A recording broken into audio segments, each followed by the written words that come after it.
All right, what's good? What's good? What it do, baby? Welcome back to the channel, guys. Hope everybody's having a good day so far. And for all my Arizona people, hope everybody drove safe during that weird storm that we just randomly decided to have. Because it rains out here actually in Arizona. For those of you that don't know, it does rain. Anyways, though, let's get to it.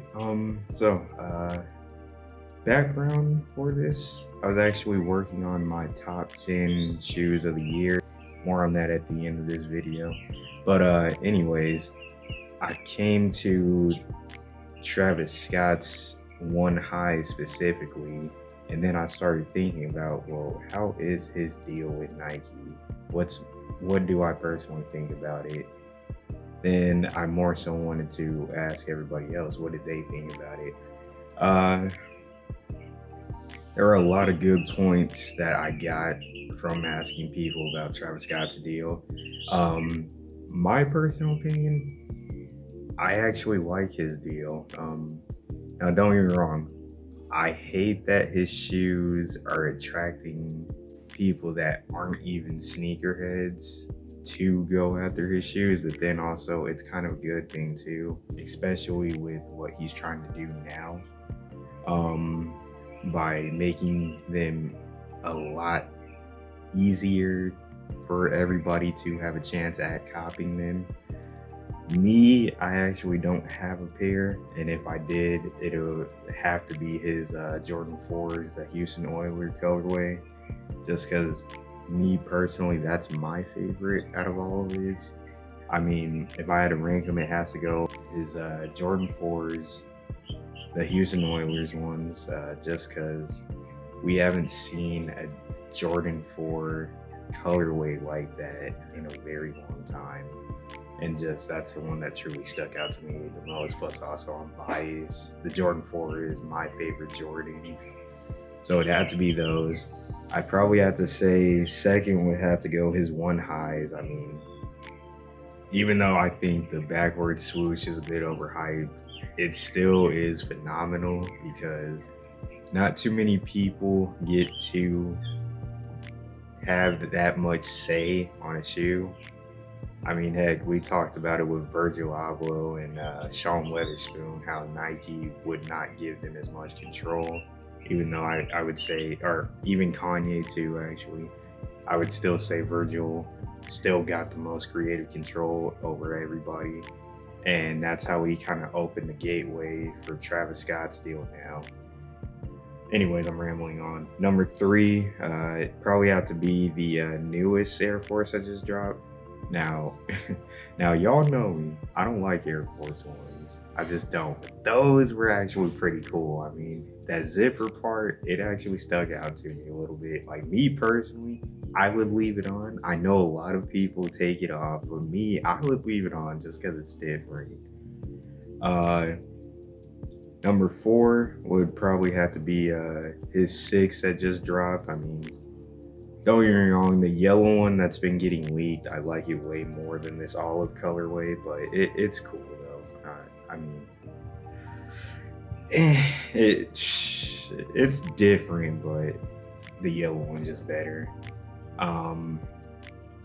Number 5, I'd have to put his One Low. I mean, I guess I could have grouped it in with the high, but I don't like how the swoosh is white. It kind of just offsets the colorway to me.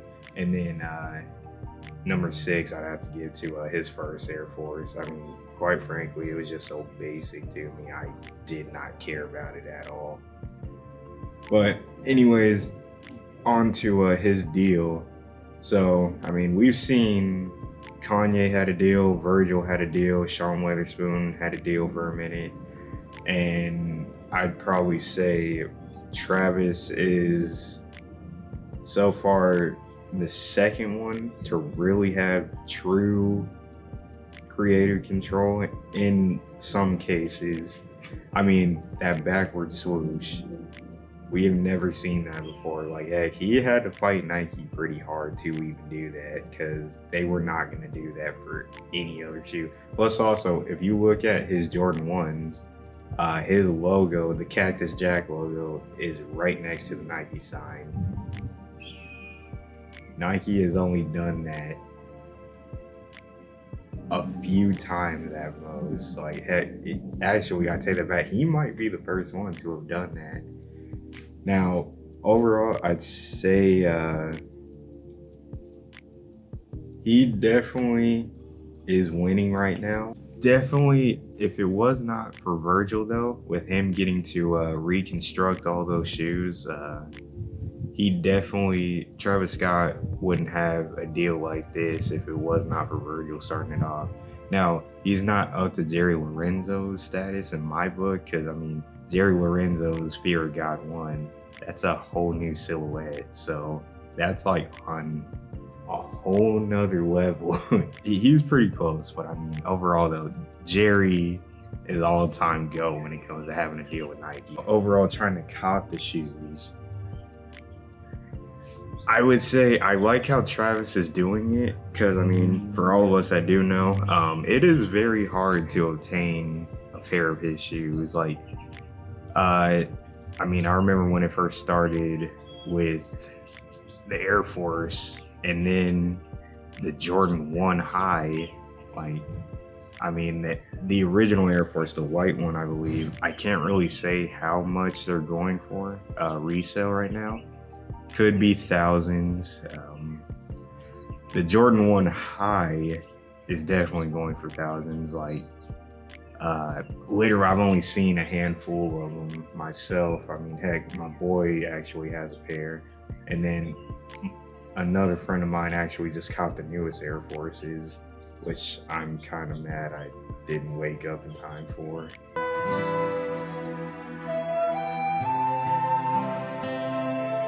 Anyways,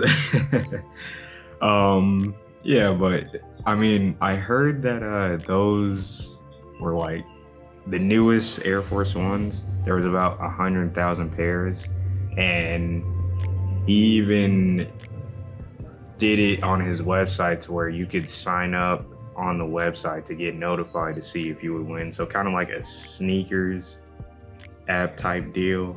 But I mean, bottom line though, I do like that he is trying to make it easier for not just sneaker people, but also Travis Scott fans to have a chance at getting them. Because I mean, we all know how Sneakers app is. Sneakers app is probably the most BS app we have ever seen. But hey, you still got to try, right? But overall, though, I do hope that Travis Scott's deal continues. Like, heck, I would even love to see him potentially get his own silhouette. Because, I mean, it's like, it's cool to see what he's doing with the Jordan 1. I mean, it's different. Definitely, his Jordan 1 high is definitely going to be in my top 10 sneakers for this year and also the decade. But, yeah, I would really like to see him get his own silhouette, just because I think that's the point that Nike needs to get to where they're starting to give guys their own silhouette, kind of like Jerry Lorenzo did.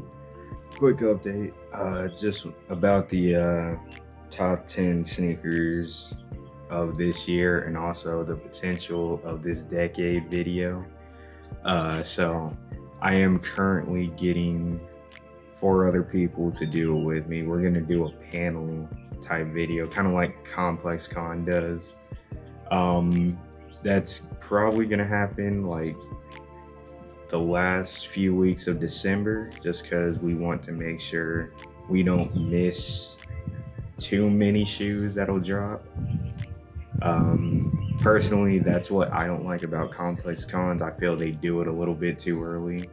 If you would like to, I would like to hear your guys' lists on top 10 of this year and decade.